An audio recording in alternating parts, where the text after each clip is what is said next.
Welcome to the Gallery and Hurley Unfiltered podcast, Iowa Football Rewind. Subscribe now on YouTube or your favorite podcast player to get a behind-the-scenes look that you won't find anywhere else. He was a great storyteller. Probably one of the best I've ever heard. Yeah, kick him in the giggy. Right? Your head and smell horse shit. Still don't know what that means. I'm from Texas and I don't know what it means. Today, we are excited to have Sedrick Shaw on the show, Iowa's all-time leading rusher. You're going to enjoy hearing stories about his connection to Michigan's Fab Five, what drives him to run hard, competing with Tavian Banks for playing time, and his journey to the NFL. Today, we got Sedrick Shaw. We all played together at the same times. Welcome. Thanks for joining us. We just want to learn how you got into football and how you got to Iowa. Start at the beginning and walk us through that. I started playing football in the neighborhood as a little kid, probably 5 or 6 years old, just playing football games out in the street or in somebody's yard, just having fun with all the guys in your neighborhood that you grew up with. I probably started playing organized football around 8 years old, I think. And I actually started out playing tackle. I didn't play flag and then graduate to tackle. I literally started playing tackle football at about 8 years old. I guess you could say I wore pads a long time. The first team I played for was in Austin called the Warriors. It was the first team I actually ever played Little League football for, East Austin, at a park called Givens. Was that kind of an organized Pop Warner type thing? Pop Warner was definitely around, but it was a community league. So maybe 8 to 12 teams. We eventually joined Pop Warner, so it ended up being more teams throughout the area. But yeah, there's somewhere I would have to go digging in the archives, maybe even somewhere on social media. Somebody actually have a picture of our team from when we played. You can see me with a dusty red afro. I think I have on number 40 or something like that. It's blue and gold, and it's about maybe 10 to 15 kids in the picture. I still remember all those guys when we used to meet up for practice at the park. It's cool. So Demo said that he started at O-line because he was a big kid, chubby. So did you always start off at running back, wide receiver? I wasn't a big kid, but I think with all kids, to make you tougher, they actually started me out on O-line. I started out on O-line first to get tough, and then they moved me to, I think, fullback is what happened. But I started out playing O-line in Little League, and then I got moved to fullback, and then I became a halfback. But what most people don't realize is I spent more time playing defense than I did offense growing up. On defense, I was actually a linebacker. Matter of fact, I played middle linebacker. So I was dealing with a lot of contact at an early age. You could tell when you ran, you thrived in that environment. You were a really hard runner. So LBJ, fast forward to high school, LBJ is a prolific high school in terms of athletes, huh? Yes, to be very honest with you. LBJ, named after President Lyndon Baines Johnson, opened up between 77 and 79 when they opened the school initially. It was opened up not even 5 miles from another high school that was a powerhouse in the city. To use as an example, all 3 of us grew up going to elementary school. Then once we get to high school, we end up going to different schools because we all stay on different sides of the street. So Nick, I'll use you as an example. You and I can stay on the same street. You stay on the side with the even numbers. I stay on the side with the odd numbers. We grew up going to the same schools, playing in the same leagues. Now we go to different high schools, but we live in the same neighborhood, opposite sides of the street. So that's really what made our high school rivalry as a school by the name of John H. Reagan, because literally you grew up knowing these guys playing against. So I would say from about 1985 to about 1995, maybe 96, a minimum of 2 guys would leave our high school. This is just football. This doesn't count basketball or track, that would end up going to college playing football. There's a gentleman by the name of Kenneth Alexander who went to Florida State, who ended up being the starting middle linebacker for Florida State, wore number 36. There's another guy who was an all-state, all-American running back named Greg Lane. He ended up going to Notre Dame and changing positions, playing defensive back. Both of those guys were on national championship teams. There's another guy that a lot of us agree that probably is the best high school player that came through our school, is a gentleman who's deceased now named Reggie Anderson. He went to TCU. TCU's second all-time leading tackler, played outside linebacker. We had a lot of talented guys come to our high school. Just to throw one in for extras, I went to high school with Ray Jackson, part of the Fab Five, who graduated 1 year before me, and his dad was our high school track coach. I've been knowing Ray since we were kids. So walking around our high school, you could never get full of yourself because there was athletes everywhere. Some of the best athletes in our school didn't participate in sports. That's the really scary part. And why not? We grew up in a time where in a urban community where people had other things on their mind. They were pursuing other avenues, whether they were the oldest in their household, so they were trying to help out with financial responsibilities, or unfortunately, they just didn't make the grade so they could participate in sports. I really went to school with super talented kids, like seriously superly talented. Yeah, sorry to get personal. It's not a bad question at all, but it's funny thinking about it when I think about the kids that walk through our hallways. Like our senior year, a guy by the name of Robert Crenshaw, who actually came on a visit to Iowa, ended up going to University of Texas, and another guy in our class named Tyrone, who had a scholarship to TCU. We had 4 guys in our class alone that went D1. Were you always looking to go out of state when you were growing up? Were you like imagining you were at the UT, or those like childhood dreams? What did that look like? I didn't necessarily envision playing at a particular school. I envisioned playing college football, of course. I did know I wanted to play in one at the time that was considered to be an elite conference. A lot of televised games, a lot of great competition. You could have the idea of measuring yourself, see where you fit in. I think that would have been the biggest thing. The funny thing, as far as the University of Texas, we literally can walk to the campus from my grandmother's house. At that time, coming out of school, Big Ten was one of the best known conferences. Emo was also saying that you were pretty highly sought after by UCLA for a while, and was debating that move. I don't know if that's true or not, but Demo that's telling the everything. yeah. I Right? actually took a trip to UCLA. Great school, great campus, great atmosphere. I enjoyed it. Surveying the landscape and everything, I just knew that probably wasn't the best place for me. I did get heavily recruited by UCLA. As a matter of fact, Terry Donahue, I believe, was the head coach at the time, who was also the commentator for the Sun Bowl. I went up to him after the game and I talked to him. He remembered me. Demo told a lot of stuff I see, but Demo got recruited by a lot of schools. Here's a fun tidbit about it going back that you guys might not know. Do you guys remember the linebacker that went to Texas A&M named Reggie Brown? Number 44, the guy who got drafted in the first round. Let me put it this way. You might not realize he went to Texas A&M, but do y'all remember the guy that played the Detroit Lions, the linebacker that kind of died on the field and that they end up putting a halo on his head? Okay, I sure. remember that. He went to junior high with me. He used to sit behind me in math class. In junior high, Reggie was probably between 5'5" and 5'7". When we went to high school the following year, he was still short. But when we come back going into our sophomore year, Reggie caught a growth spurt where Reggie went from like maybe 5'7" to 6'2", 6'3". He went to Texas A&M. He ended up being a first-round pick and played for the Detroit Lions. He's from my neighborhood. We grew up together. So I'm saying all that to say that he and I actually took a trip together to Texas A&M. We went on one of their big weekends when they bring in recruits from all over the state of Texas and guys from different parts of the nation. Did you take any other visits, any other schools you were thinking about going? I didn't take all 5 trips. I went to UCLA, A&M. I took an unofficial visit to the University of Texas, Iowa, and Texas Tech. There were other schools I could have visited. It was a long list. I more or less ended up going with the people who I ended up developing a relationship with that I got close over time. Who were you in contact with at Iowa? At that point, when I was getting recruited out of Iowa, it was Coach John O'Hare and Coach Carl Jackson, the running back coach at the time before he left and took the position at the 49ers. They were the 2 coaches that were recruiting me a whole lot. And I can remember it a great deal. I literally probably talked to them a couple times a week. This is before texting. This is way before social media. So these were actual phone calls.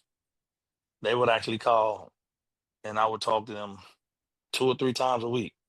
And then Coach O'Hare came to Austin on multiple occasions. Coach Jackson came a time or 2. Coach O'Hare was around all the time. There was a situation where when they take the annual trip with Coach Fry and them, they take their cruise.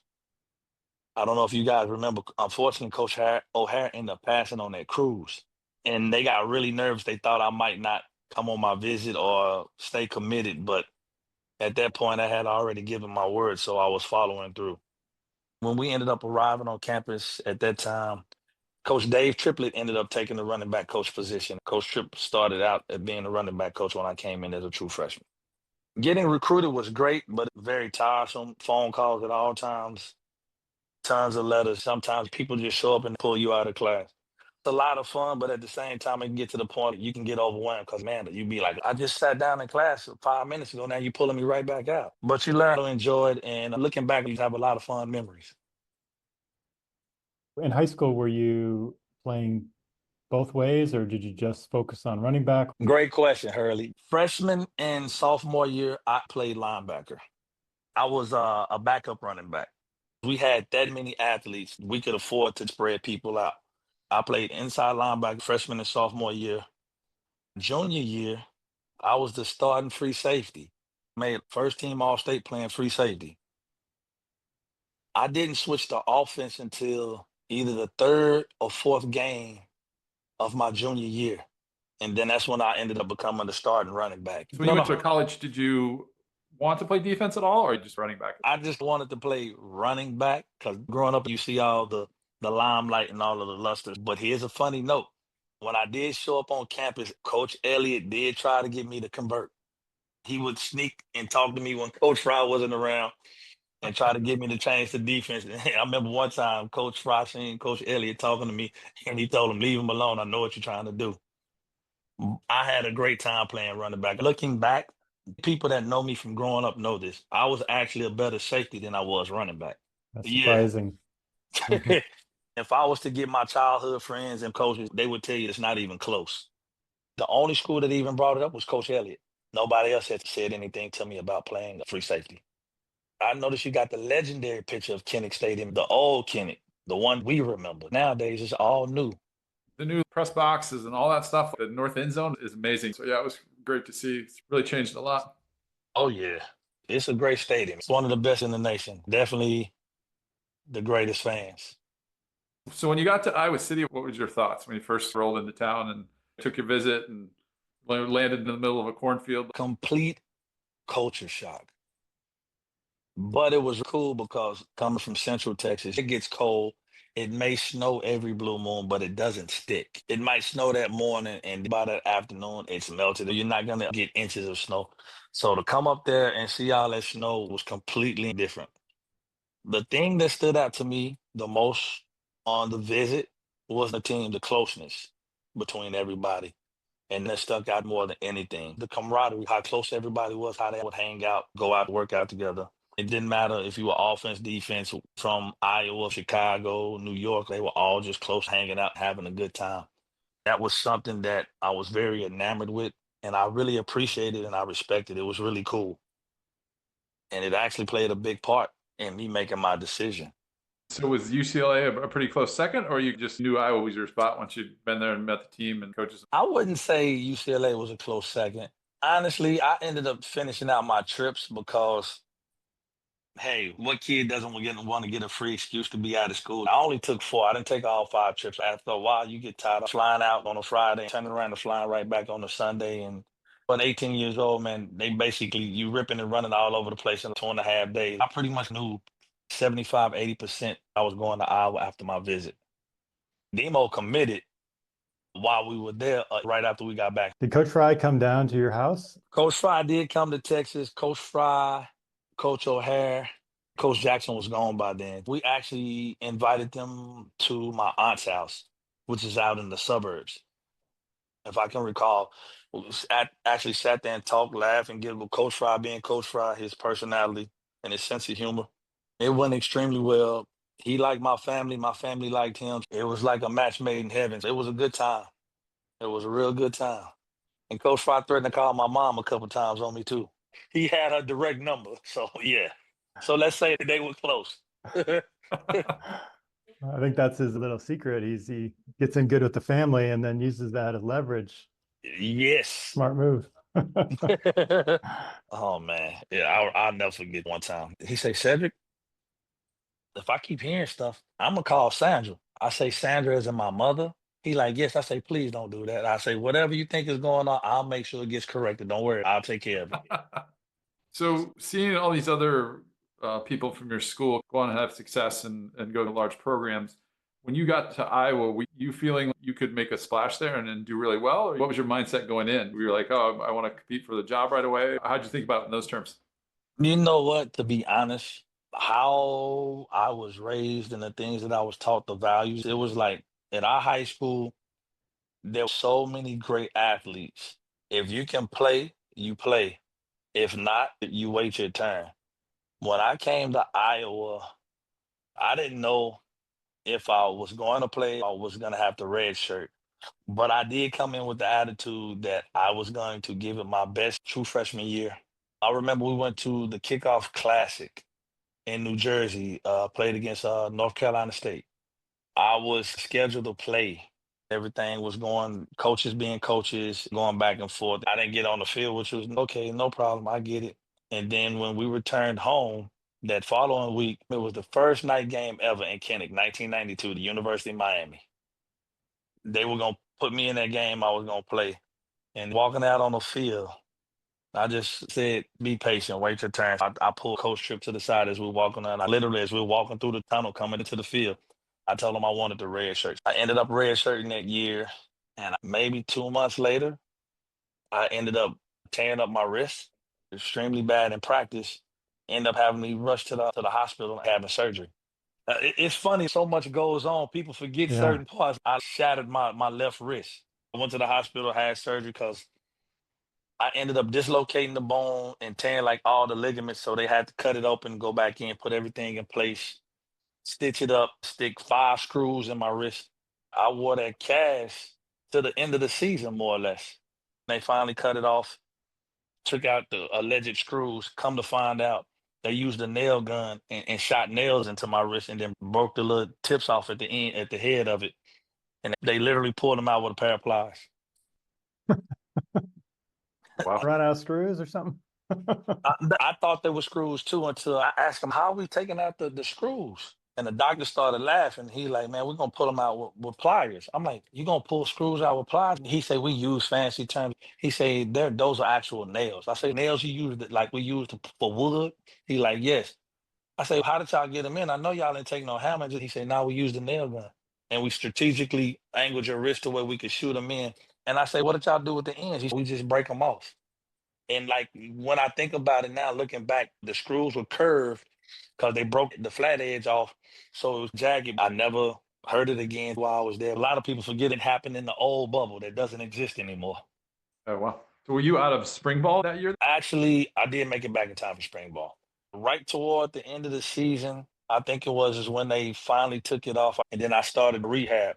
Shout out to Russ. Russ is the reason why I was able to make it to spring ball. Russ put me through therapy every day. The paraffin wax with the plastic bag over top of it, wrapping it up, then putting the towels over it so the heat would stay in, to loosen it up, putting me up against the wall to make all the scar tissue pop and all the exercises. Russ is the reason why I was able to rehab as well as I did after surgery. If it wasn't for Russ, I don't know what would have happened. Yeah, I Cool. can imagine. I'm sure that year was tough for you. Being injured is hard, right? Because you're separated from the team, working out by yourself, like a true freshman away from home. That had to be a hard year to get through, see the future ahead and put in that work. Yes, you are absolutely correct. It did have an effect on me because football had become a big part of my life. And even though I had redshirted, I was still getting to participate, like practice, the hawk hitters, and all of that. But once I messed my wrist up, only thing I really could do was come to practice and stand around and watch, which is hard to do. Mentally, it did have an effect. I wouldn't say I was depressed, but I would definitely say I wasn't as motivated, as focused. Being around the guys helped, like my teammates, Demo being my roommate. Everybody helped and played a part, and just being around the guys a lot of times laughing and giggling would take my mind off of it. It was definitely a learning experience. Yeah, I can imagine. Let's fast forward a little bit to your redshirt freshman year. Looks like you had a really good start at Tulsa. You had a kickoff return for 75 yards and they had a huge game, which I don't remember because I was wrapped up in my own stuff that game. Yeah, not too bad for a young kid. 1993, great game. You were punting. Hurley was playing, I was playing. I had a couple big kickoff returns. I had a few big plays on offense, but I think I had a fumble too. I took a solid hit. I can't remember if it was a linebacker or a defensive end, but they caught me really good. It was a nice hit. But yeah, surprisingly, it's one thing to think you can do something, but it's another thing to go out on the field and actually do what it is you thought you could do. So for me to do that in the very first game that I ever touched a college football field was big. It was an aha moment. You belong. You can do it.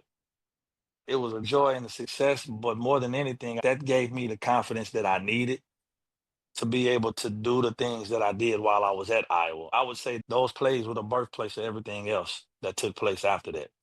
That's a pivotal moment. When you and I first got there, our true freshman year, Brian, it was still Marvin Lampkin Lou. and Lou Montgomery. Lou was the starting fullback, Marvin was the starting tailback, and Ryan was rotating in. The next year, Marvin and Lou graduated. In the room was Ryan Terry, Cliff, Kent Call, myself.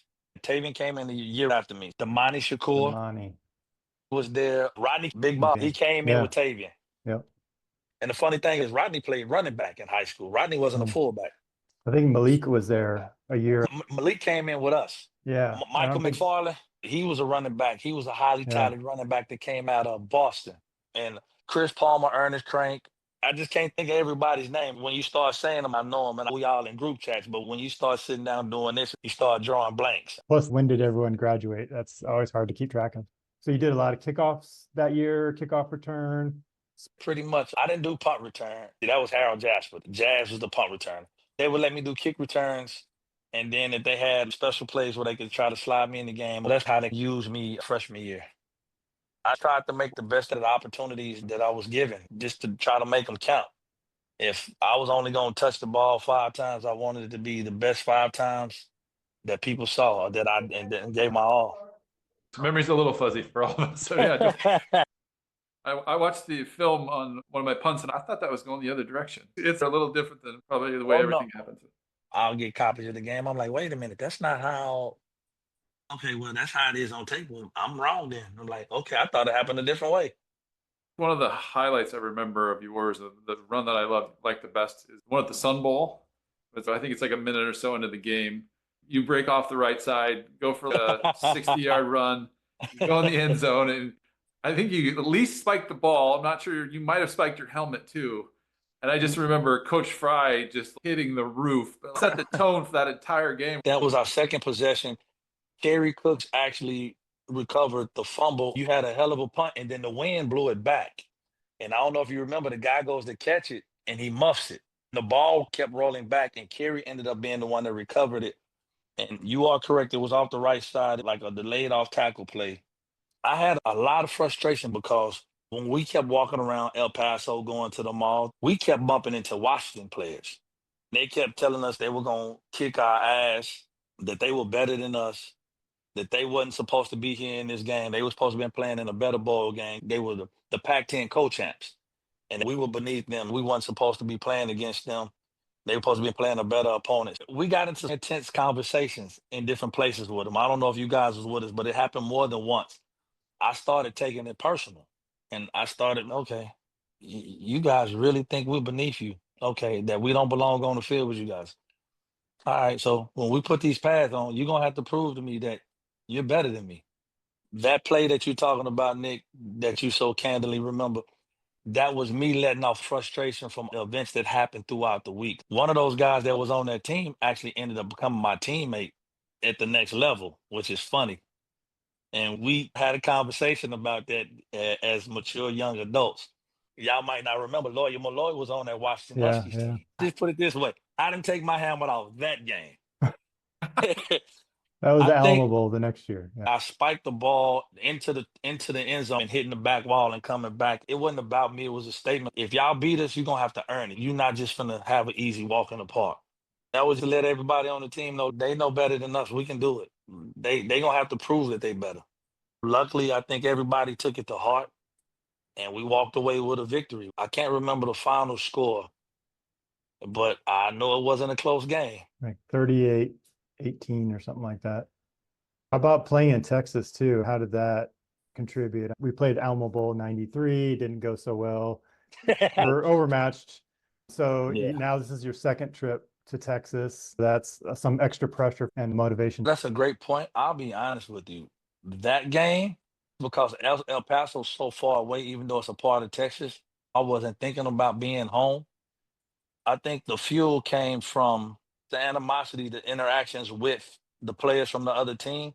For the first time, a lot of my family members could see me play in person. That was fuel because my mom, my aunt, my uncle, their kids, and the family from my dad's side showed up. So it was quite a few people. That was the first time I had a big group see me play because they drove down. So that was another part of it. But I didn't really look at it like that at the time. But my biggest inspiration for that game was the Washington Huskies talking smack all week long. Every time we saw them, it was something out of their mouth. I just wanted to level the playing field, a little get back.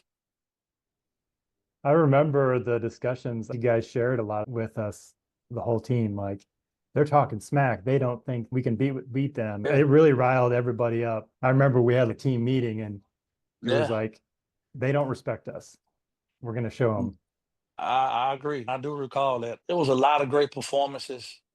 We played great as a team. Jared DeVries played a hell of a game as a redshirt sophomore on defense. I don't know if people recall it. Bill Ennis played damn good game.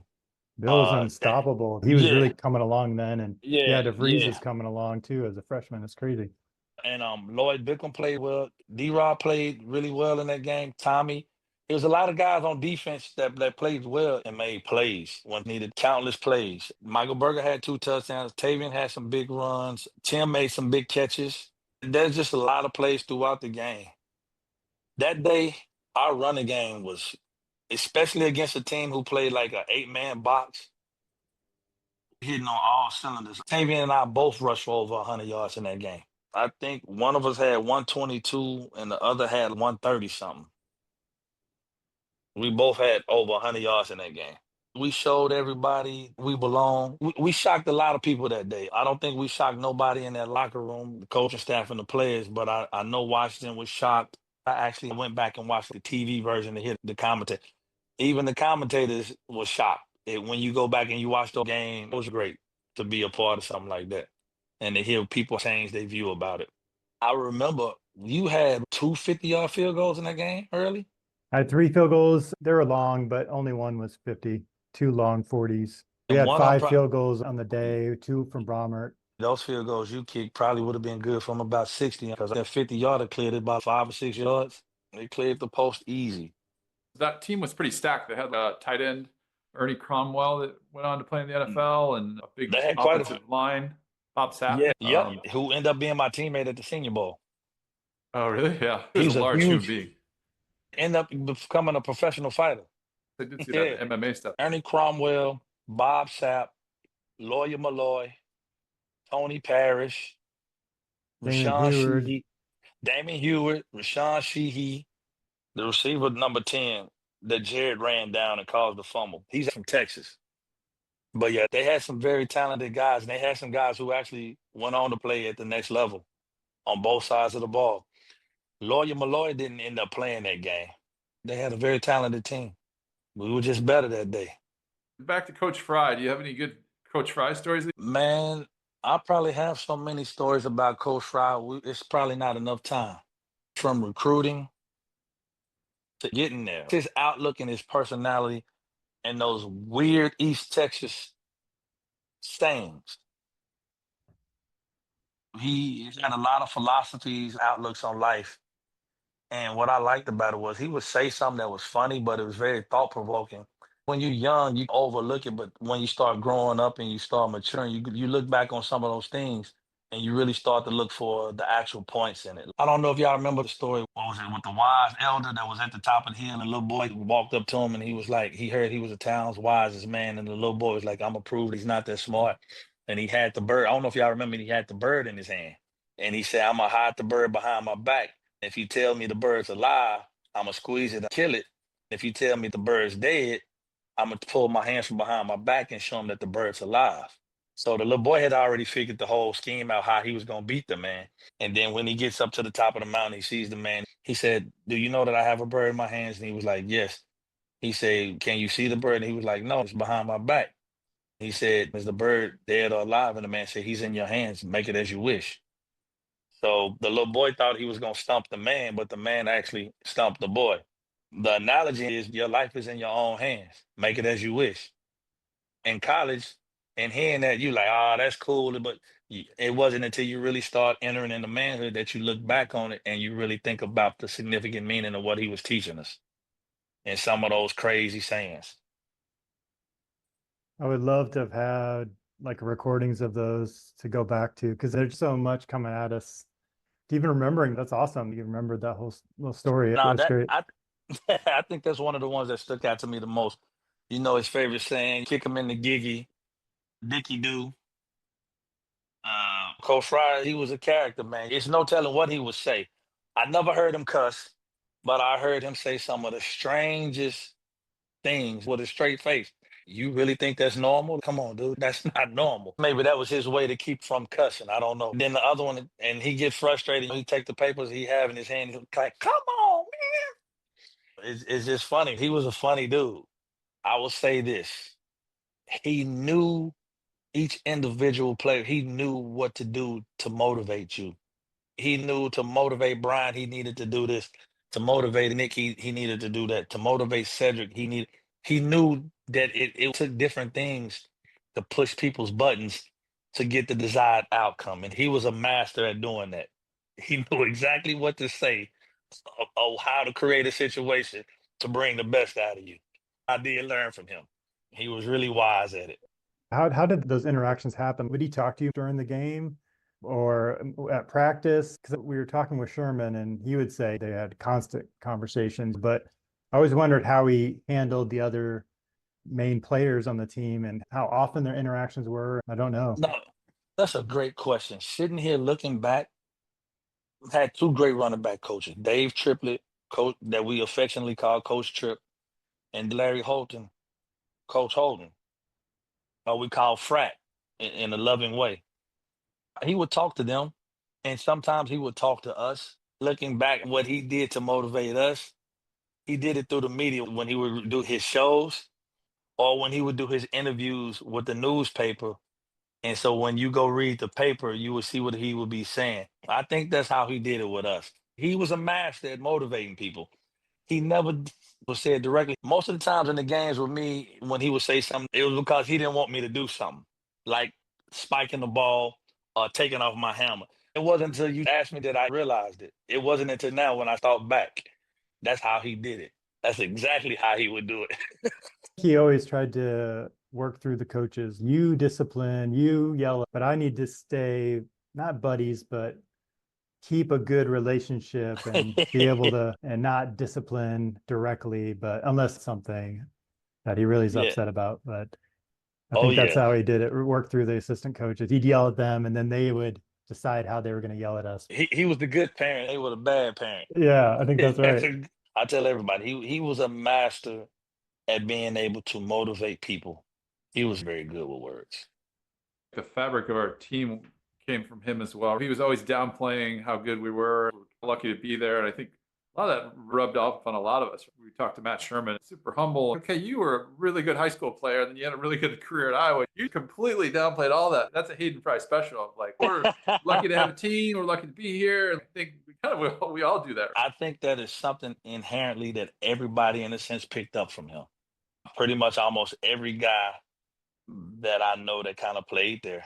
The guys before us, all the guys in the Hayden Fry era, I had some form of success. They all did the same thing, downplayed it. It was picked up from him inherently because it's a team sport. No matter how physically gifted you are, if you line up on a football field with one person against 11, it's safe to say the 11 is going to beat that one. I don't care how talented, how fast, how strong, how high you can jump. You're probably not going to beat those 11 guys. The other 10 guys on the team did something. Everybody played their part, even the guys on the sideline, like that was helping out. And when I'm saying on the sideline, I'm talking about the equipment guys, not players. I'm talking about people like Radar and everybody. It was a big family. Was that a hard transition for you to have uncertainty at the running back coaching position? 2 or 3 moves in there, or was that kind of not as big as it might seem? You know what?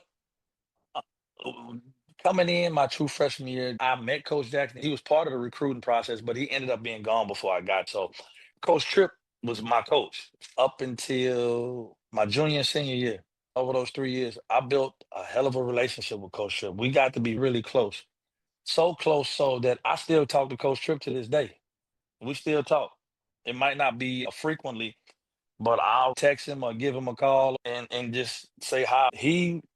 Coach Tripp played a great part in my success at Iowa, as did Coach Holton. And they contributed to it in two different ways, but both very important. Coach Tripp was a great coach. He had his own method. Coach Holton was a great coach as well, and he had his own method, his way of doing things.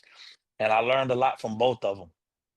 And I appreciate both of them because I wouldn't have been able to do what I did without those two guys. I want to go back to nicknames for a second. I have this thing in my head that we used to call you Sedrick Shaw for some reason. And I don't have no Nah, reason why. True. that is very true. My freshman year in 1992, Ryan Terry is the reason that I have that nickname. So yeah, that is a very true statement, Nick. That is a nickname you guys used to call me a lot, any and everywhere. Fun fact, most people might not know it. That nickname is tattooed on my arm. Is there a story behind it? Nah, matter of fact, we were in Iowa City. It was the summertime, and we was like, let's go get some tattoos. And then I'm like, what I'm gonna get on here to finish it out? I ended up getting that on there. There is actually a story behind it. Me getting the nickname came from the rap group called Brand Nubian. And it came from the chorus out of one of the songs. I would have to sit down and go back and find it. He took it, flipped it, and applied it to me. One day I'll find the song and play it, and you guys will laugh. Couple games, maybe 95 season, you had 40 some carries. And I just want to understand the mindset when you get that many carries and you're just a workhorse and you're just pounding all game. How are you getting inspired by that? Are you getting just exhausted? I can keep going. Let's go back to 95, Michigan State game. None of the players knew this. My grandmother had a quadruple bypass. She had to have heart surgery. All four of her valves were clogged. My mom came up to tell me. My mom drove from Texas to Iowa to tell me about my grandmother and that she was going to have surgery. I can't remember if she came and talked to me first or talked to Coach Fry first. But we all end up having a conversation with nobody on the team. I almost didn't play that game. I almost went home. And Coach Fry understood. He said, if you want to go home, you can go home. He said, I understand that's your family. And I say, give me a little time. I'm not for sure. And I talked with my mom and I decided to play. I had a lot of mixed emotions. You have a lot of why questions, frustration, anger. I don't know if y'all remember when we left, we flew to that game. I had hair, but I shaved my head that night in the hotel. So to go back to your question is what's the mindset? I had so much frustration and anger. But the more carries I got, it was like, man, I'm just getting the opportunity to take out all my frustration. It was just a way of exercising everything that was going on inside of my mind. So that was great for me. I didn't think about it. I didn't feel it because I had so much adrenaline. That's probably one of the few games where after the game, I was not tired. I was ecstatic. I was glad we won. My grandmother ended up living another 20 plus years. So that was my motivation in that game. And I don't want to say a rage, but you have all this energy. In that game, I was determined that nothing was going to stop me. Wisconsin, my junior year, that one, I didn't even realize that it was going to end up being like that. I think due to the bad weather, open stadium wind and everything. And I guess due to the fact that I had done it once before, I could do it again. But what people forget about, and a lot of people, I've heard comments from people, what people don't know is I was playing injured. I had messed up my groin. Tavian unfortunately broke his wrist that year. Tavian broke his wrist against Indiana or Purdue at home. People forget I played over 2.5 months with a pulled groin. I used to go in the training room and Rush literally used to wrap my leg from my knee up to my buttocks and all the way around my waist and back up under every day for practice and even for games. I played, I don't even remember the number of games I played with a pulled groin. I don't know if y'all remember back after the game was over, I cramped up and I couldn't walk. People had to pack me to the bus after the Wisconsin game. My leg was so sore from my groin. The motivation was, like always, don't want to lose. Didn't want to lose. It was a close game and didn't want to let my teammates down. I was going to do whatever I could to put us in a position to win. I'm going to play until the clock says 4 zeros and see who the better man is. That game you talking about, Hurley, Bill had a good game. D-Rob had 2 interceptions, 2 great picks. Tim had some big plays.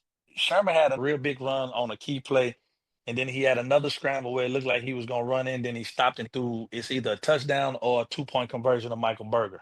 The motivation for that game was my teammates, really. Don't Our want to lose. season was teetering. We either keep winning and get a good bowl, or we don't win and we're not going to a bowl. And we didn't want to have that same 94 off season again, no bowl. Nah, I didn't. As much as I loved Iowa City, I didn't want to be stuck in Iowa City for the winter. I wanted to go somewhere. And the funny thing is, we had a heck of a year that year. And I heard we were supposed to go to a bigger game, but they took another team over us because allegedly they traveled better. But based off of our record and our qualifications, we were actually supposed to play a game in Florida. It was 2 different mindsets. That one game was a lot of anger, frustration, and the other one was not wanting to lose. And like you said, a part of it, like, man, listen, I don't want a long off season. I want to play in a bowl game, take a trip and enjoy something with the guys.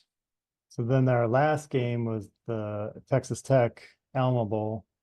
There's a lot of motivating pieces to that game, a whole lot. Mark lost his mom, so we stripped our helmets down to all black for our teammate and his family. Out of all the games that I ever played in, that was the most family members I had because San Antonio is like an hour's drive from Austin. I had all kind of family, cousins, uncles, aunts. I had a lot of family in the stands. I got tired of hearing about how great the other running back was. I'm like, okay, I guess I haven't done anything. I guess I'm not worthy to be talked about. I'm like, when the lights come on, let's see what's gonna happen. And I took it personal. And I went out there with the intent to do the best that I could and to make sure that we won the game. I remember the prayer for Mark Mitchell and his family. I remember us stripping the helmets, going out there, and then the game started. I remember the plays. The funny part is I never knew until I actually went and watched the television version of it. It was something that my mom tried to hide, but they found out that she switched seats. And they interviewed my mom, and she was pissed. We laugh about it because she doesn't like talking, and she don't like being on television. So that is funny. So if anybody ever sees the television version, you'll see when they talk to my mom, she's beyond nervous and doesn't even like it. She was so uncomfortable, she was pissed. I laugh about it, and I tease it to this day. If we find that link, we'll put it up here. Yeah, for sure. But yeah, that's like a funny moment in that game. But yeah, man, that game, it was a lot of pieces. Like, it was great to be back home and play in a bowl game. That was awesome. That was the last time I wore the black and gold. It was a great way to go out. Seeing everybody on our team smile, knowing we won a bowl game, that said it all to me. We won. People will be surprised. I've never said this publicly, but people close to me know this. I hated losing more than I enjoyed winning. That's what really pushed me. I did not want to lose. I did not want to lose. I think that's the motivation for a lot of great athletes. Yeah, I think you are absolutely correct. But man, I enjoyed every moment of it. I got to meet a lot of great people. I got fond memories with all my teammates. I played with a lot of great guys. We did a lot of laughing, a lot of joking, a lot of learning. One of those funny stories I remember, Alamo Bowl, right? We check into the hotel. The hotel is this big open atrium in the inside. And it has these like glass elevators that went up the side of the wall. You could see like Bingo. everybody's standing in there. Everybody's just getting off the plane, trying to get in your room because you're going to be there a week, want to get settled in and all this. We all pile into one elevator. A couple poor like guests that were there just terrified because all these big football players come bouncing in and smacking each other around. We're in there, and all of a sudden, I think 2 or 3 people jumped on as the doors are closing. Somebody snuck in, I think, Brian McCullough. The doors close. The elevator goes down a foot or 2 and stops. So we're all like, oh God. And we sit there for 40 minutes while the elevator people come or the fire department, whoever came to get us out. And so all the rest of the team are down below, like clowning us, laughing, pointing. I remember that because it got stuck. It was like, what was it, about 20 people on that elevator? And I'm Oh, not yeah. exaggerating. It was It ridiculous. was overpacked. Yeah. Now you won't shut the doors today if that happens. I remember that, like the smallest person on the elevator, not the regular customers, but I think out of the players, I think the smallest person was like maybe 200 pounds or maybe 190. That was the funniest thing ever. I remember because it went up and it was stuck. Oh, I remember laughing about that. That was hilarious. Because I remember somebody saying, yo, they got stuck in the elevator. I said, stop playing. Just go out there and look. I was crying laughing. I could see everybody Yeah. below just laughing so hard. We had 20,000 pounds on that elevator. A lot of muscle and beef. Yeah, it was funny. Yeah, man. I remember that. That was crazy. Someone was hyperventilating almost. I got to get off this thing. I'm going to freak out here. Get me off this. Open that door. What are they It was, gonna do? What are they gonna do? nothing. Get out and jump? Yeah, nothing. Yeah. But it was embarrassing. He was looking down, covered in people staring up, looking. That is one I have never forgotten, and I often revisit and laugh about it. There's a lot of funny things. I remember at the end of each season when they do the bequeaths. Yeah, Oh, yeah. those were funny. Some of the stuff people would say, it was hilarious. No holds barred after that. Up until your senior year. Please go easy. Please don't destroy me too Yeah, bad. it was all done in the name of love. It was funny. But yeah, I remember like I was talking with Brian, like you had the three great kicks in El Paso. Nick, it's no telling when we were gonna see you punt the ball about 65, 75 yards.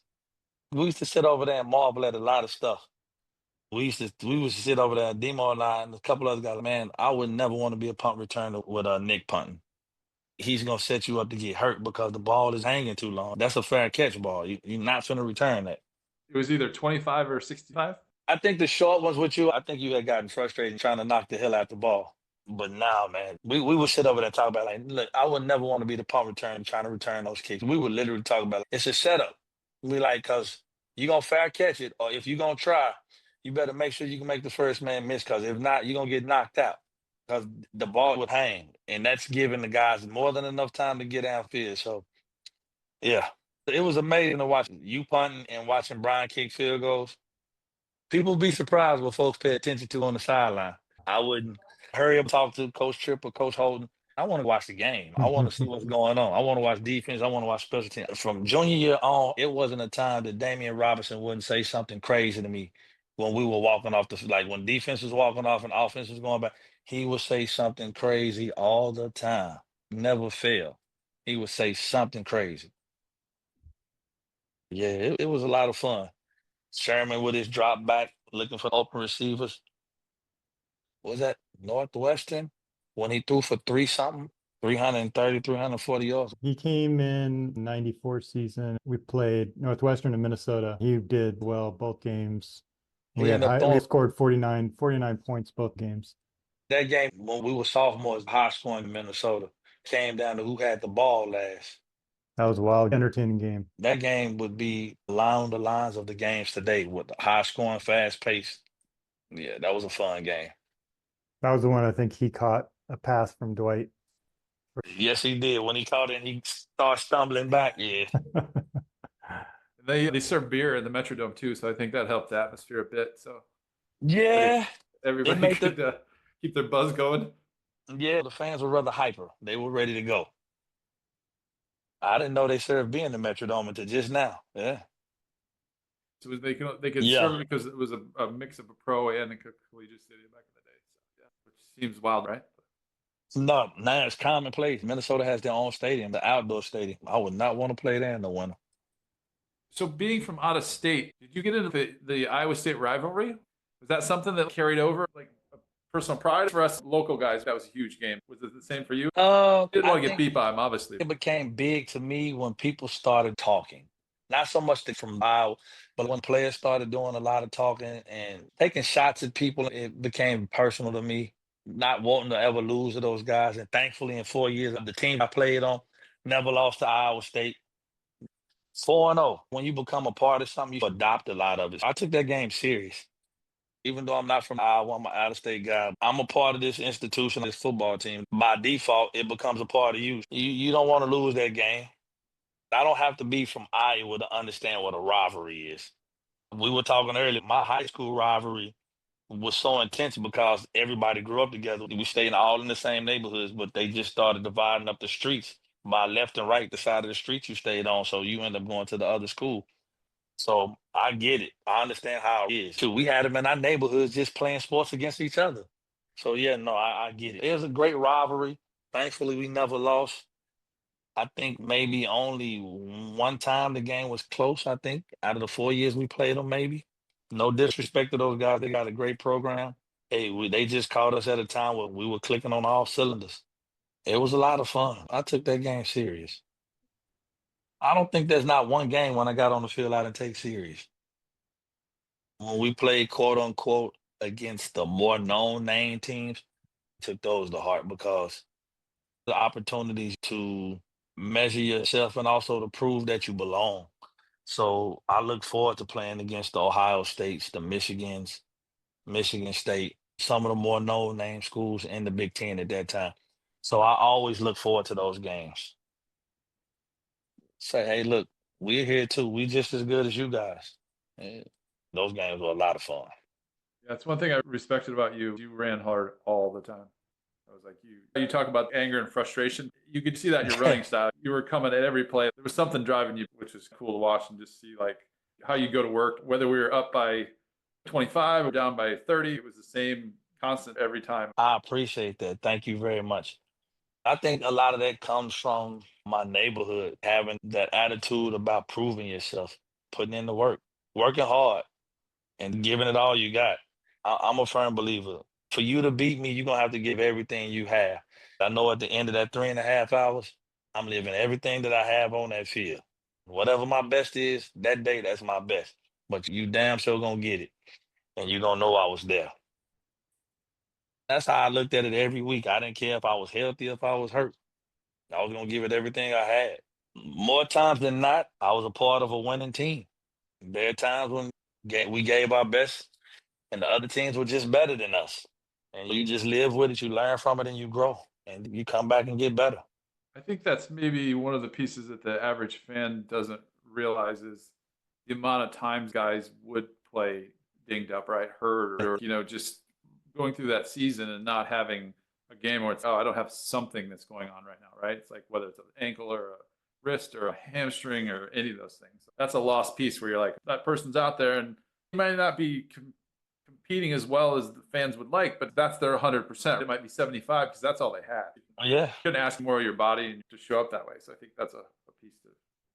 You just brought out a very valid piece that fans don't probably think about. If I look back, honestly, Nick and Brian, the only season I didn't have anything from a physical standpoint might have been my redshirt freshman year because I wasn't on the field as much, and maybe my redshirt sophomore year.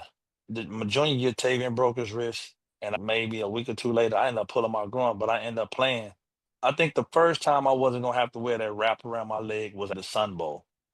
But Russ said, you've been wearing it this long. He said, you should wrap up for this game, even though you probably don't need it. For at least 2.5 months, my junior year, my groin was jacked up. I don't know if people remember my senior year. I sprained my ankle against Iowa State. I sprained my ankle.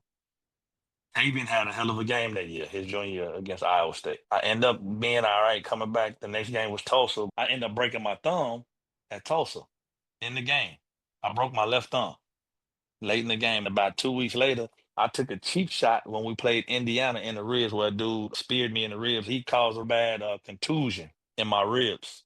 Y'all might not remember when we went to Happy Valley our senior year, I didn't play that game against Penn State. I sat out. That was the first game I had sat out since I'd ever started playing football. I didn't play because it was hard for me to breathe. I could barely breathe to take breaths. I had to take shorter breaths because trying to take a deep breath, it was creating so much tension where that bruise was, it hurt. That was the actual first game that I had ever missed since I had became a starter at Iowa. Did you travel to that game or you stay home? I was at the game, but I didn't play. I tried I even put on everything, and then he actually asked me, he said, tell me the truth. He said, I know you're going to tell me you can, and you can't. And I said, nah, I said, I'm not going to lie to you. I said, it's hard. I can barely breathe. I say, just for me breathing, it's hurting. He said, okay. That was the first time I did not play in a game. My senior year, sprained my ankle, broke my thumb, bruised my wrist. It never been a good year, but boy, I had my obstacles. Nick, you said a mouthful. A lot of times fans see the game, but they don't know everything that goes into it. They don't know that their favorite players are probably not always 100% when you first show up to two of days. Then after that, you never know. The first 2 days before pads, you're 100%. Once the pads go on and all the contact starts, anything can happen. The NFL was a lifelong dream coming from where I came from to make it there. It was incredible. Actually, the funny part is I didn't hear my name called. I was outside playing basketball. I had stopped watching the draft, and I went outside and I was playing basketball. So I didn't even know I had been drafted. I was at the park across from my aunt's house playing basketball. They had to come get me because I had just stopped watching the draft. Go higher. I think you were like first, second, third, somewhere in there. It was a lot that went into that. That's like an off-camera conversation. Okay, got it. Hard pass. But regardless of where it happened, I was still given opportunity. Once you get there, it's like, golly, I'm actually really here. You like an awe for a moment, and then you start putting on the pass, and then it starts to get familiar. But then when you go do that first preseason game, it's like being a kid again, jitters kick in. It was crazy. But it was really cool. I walked into New England. You walk in, Drew Bledsoe, Curtis Martin, Ben Coates, Ty Law, Willie McGinnis, Chris Slay, like, oh, I'm in the locker room with these people. Then you start practicing, that your nerve eventually settle down, and you realize this is just football. It's nothing, no more, no less. And you realize I belong here just like they do. And then after that, you guys are athletes. When you find out you belong, then it's competition, but it's all in fun. It was a cool experience, man. I met some cool people, made some good memories with people, and had a good time. If you ask me, I enjoyed college way more. I had a better time with my teammates. It wasn't a business yet. There was still some purity left in the game. I cherish those times with you two and everybody else I played with. It was a fun time in the 90s. It was still football. It's still football today, but with everything going on, I can see it pulling at the fabric of the game. That's why nowadays I love to go watch high school games, because to me it's still pure and it's for the love of the game. It doesn't have any other motivating factors. A lot of people would be surprised to hear me say that. I'm not against anything that's going on. I just realize there needs to be some structure and guidelines. But all in all, man, yeah. So Uh, you were in New England 2 years. Tell us I, about the next couple years after that. When did you decide to be done? Or could you not get signed, or did you just like, I think I'm done with this? they had the expansion draft because they were bringing Cleveland back. Cleveland picked me, and I was there. And from Cleveland, I ended up in Cincinnati. Cincinnati was a cool learning experience. I was there for that year, played the whole third year, went back, going into my fourth year. I renewed my contract, but what they were going to pay me, they could pay two people. In business, you understand how that goes. Why pay one person when I can pay two? So that happened. I stayed home for a while. The XFL came about. I didn't even know I got entered in the draft. I got drafted. That was going in training camp and all that. Then coming back for camp, I blew my knee out before the season. I had surgery. Sat out, of course, because I had to rehab my ACL. And then I came back. I said, I'm going to give it one more try. I went to Canada, did well with Saskatchewan. Went back the second season. Realized the love for football wasn't there anymore. I thought it was wrong to stay. That's cheating, that's stealing. I talked to the coaches and I went home. I took 3, 4 months, had conversations with myself. I still love football, but not like I used to. I told myself when I didn't love it the same, I'd walk away. I officially retired and I went into the real world, you could say.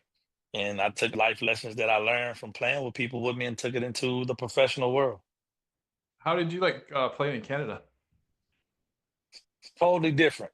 It's a longer field, probably by about 20 yards, because the end zones are a little bit bigger. And then as opposed to being like 50 yards wide, I think their field is like 55 or 60. So it's longer and it's a little wider. And you only got 3 downs. So technically on third down in Canada, you punt. It's cool because it's still football, but different. The slot receivers get the opportunity to get a running start to the line of scrimmage. But all in all, it's still football and a lot of fun. Just different from what we grew up playing in America. You went from Iowa that was all white people to Canada, with even more white people. You said that, I didn't. The weirdest thing about Canada is two things. I was in what they consider the Midwest of Canada. Their season started like in the summertime. You training camp and all that early. In the summertime, it didn't get dark till 9, 10 o'clock at night. The sun didn't go down. It messed up my head. It didn't get dark. The sun literally didn't go down till 10, 10:30 in Saskatchewan. Man, I thought something was wrong. It's 9 o'clock and the sun is out. This is not normal. What's going on? So you're asking people and they telling you about how it is or whatever. And then was it the second year I went up there? It snowed in July. We were outside practicing and it started snowing. I've never seen snow in the summer. I thought the world was funny. I'm like, yo, it's snowing in July. I'm not talking about like sprinkles. I'm talking about snow falling. Don't go to Alaska because it stays light until 2 in the morning sometimes. So that'll really trip you out. Yeah, I'll pass. Canada was enough for me. Great place though. Got to go to Toronto, Vancouver, BC. Got to see some cool places. That's a good summary of your whole career. That was cool. I learned a lot. You want to talk about what you're doing now? You know what? Now, with some of my free time, I train kids, sports performance and stuff like that. On the weekends, I do that and I enjoy that. People always ask me about coaching. I don't think I ever had a desire to coach. I like training kids more than coaching because it's the one-on-one aspect of being able to work with them, seeing how they think and learning how they think, helping them see themselves and challenge them in a way that's going to make them become better. I like training them because it's more intimate and I don't have to deal with the parents. Most of the time, a parent is just going to drop their kid off. They're not going to stay out there and watch them train. If you're coaching, you have to be involved with the parent as much as the child. Why is my child not in the game? I don't hear any of that. With training, you drop them off and leave. There's no limelight, no cameras, no social media. It's just the fundamentals, the love of the game. Either you're going to put the work in or you're not. Nobody's going to see the work until you put it in.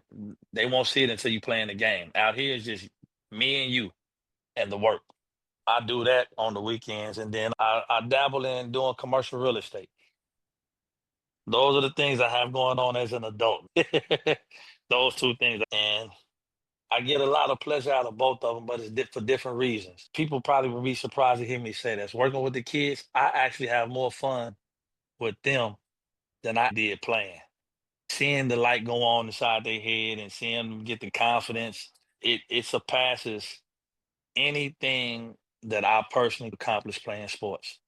To see them be able to garner that kind of confidence and develop the attitude and the work that's needed to be successful, it surpasses all of that. What is the message you keep trying to drive to them? Is it about work ethic, not getting down when things aren't going well? What are some things that you feel like you're connecting with them on that is working for them or making them think differently? One of the biggest things I probably try to drive home with them is about being consistent. I say consistency is going to always show up in your life.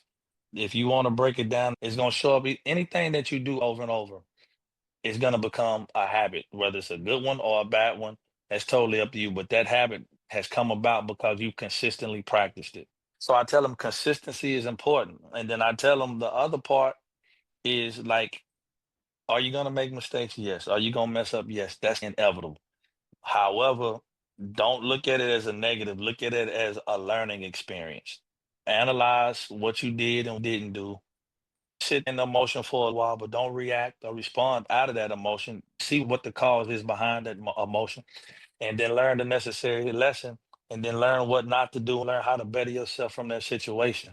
I think that's the biggest thing. When I see them start getting too antsy, I'll make them slow down. I'll make them take deep breaths, count to 10, close your eyes. And they like, why I'm closing? I say, close your eyes and envision what you want to do. See it in your mind first. Draw a mental image, a mental picture of doing it correctly. Now, your heart rate and all that slows down. Now, open your eyes up and do it. Do what you saw in your head. And then sometimes with some of them, when they start getting inside their head, the kid's gonna get out on themselves. I won't give them time to think. I'll make him get back on the line and just do whatever the drill is we're doing. I'll make him repeat it. He'll finish it, get back on the line. He say, but I ain't getting no break. Get back on the line. I'm not finna give you time to go down that rabbit hole. I'm finna make you come up out of it. I'm gonna make you focus on what's going on, what's at hand right now. So that's just some of the little things that I do with them. Every day, you can break life down into two things. One day can consist of achievements or lessons. And sometimes it's both in one day. What did you achieve today? What did you learn today? And sometimes a combination of both, all in one day. And I've learned when you look at it that way, it helps remove negative connotations. You need unpleasant times to help you forge the mental toughness that you need to be successful in life. And if you don't get those or go through them, you're going to crumble. That's some of the things that I work with on. I work with them a lot on. Like there's a young man, I've seen the light switch come on. It's really cool to sit back and watch. I watched him go from leaning over when he was off and he would walk like this. Now he stands up tall and you can see the difference. It's really cool to watch. Funny how support has that much of a effect on people, right? I didn't realize all along the way, even the smallest thing, like I had an uncle who lived up the road from me. Just a good example of what a human being should be. I didn't realize till he passed away, he was a huge part of my life. I'd see him every 2 weeks. It was only for 20 minutes. He was always supportive. All those little like pegs all the way along the line of life that builds this character that you don't even really realize till you get older. And you're like, oh wait, this person did that for me. These little people pushing you back in, getting your head in the right spot. Yeah, it's awesome you're doing that with the kids. For me, it wasn't until I closed that chapter with sports that I started looking back at the nuggets that were given to me by different people, coaches, mentors, teammates, conversations with you and other guys I played with. It wasn't until it was over and you start looking back and seeing things. The guys I played with probably have no idea of the integral part they played in motivating me when I was at Iowa. A lot of it was internal, but a lot came from being on the field with the guys that I was playing with and not wanting to let anybody down. Wanting everybody to walk off that field knowing what it's like to win and be a winner. I was surprised once I sat down and I started looking at all of it. But I had a great time. I enjoyed every minute of it. We enjoyed all your hard work and success. We were thankful you picked Iowa and we got to be teammates for 5 years. Yeah. It went by fast, but it was a great time with you guys, man. Training table, study hall, the dorms. It was nonstop laughter. The column, the field house. It was just jokes everywhere. The day after the game when we would have to go get up and go do the little light jog and all that stuff, man, there was a lot of funny stuff. Some guys come into the shakeout because they were coming in so early because they hadn't been to bed. Winter workouts, let's not go there. Y'all remember when it got pushed back so many times that they stopped moving it back? Because initially it was 6:15, right? We had to be in the bubble. I remember the initial time was something like that because we did it Tuesdays and Thursday morning. Somebody was late that Tuesday, somebody was late that Thursday. So for 2 weeks in a row or more, people kept being late.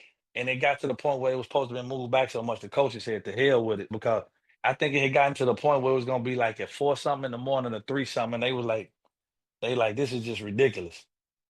And the thing about it was, I don't think it was intentional. It was during the winter and people were just sleeping hard. Yeah, I remember that was crazy.